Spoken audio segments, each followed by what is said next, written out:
আসসালামু আলাইকুম। Hello guys, আপনারা কেমন আছেন? আশা করি ভালো আছেন। আজকে আমার শাশুড়ি মা বড় মাছ দিয়ে হাতে মাখিয়ে তরকারি রান্না করতেছে। সর্বপ্রথমে পেঁয়াজ, মরিচ, হলুদের গুঁড়া, লবণ সব দিয়ে দিয়েছে। সজনা, আলু দিয়ে আর পটল দিয়ে রুই মাছের চচ্চড়ি হবে। দেখেন অনেক সুন্দর করে মাখামাখি চলতেছে।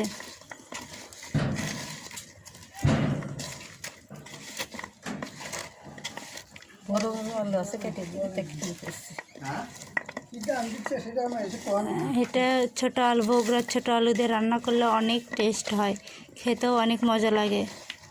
আপনারা যদি হাতে মাখানো তরকারি খেতে চান তাহলে চ্যানেলটি সাবস্ক্রাইব করবেন, শেয়ার করবেন, অন্যকে দেখার সুযোগ করে দিবেন।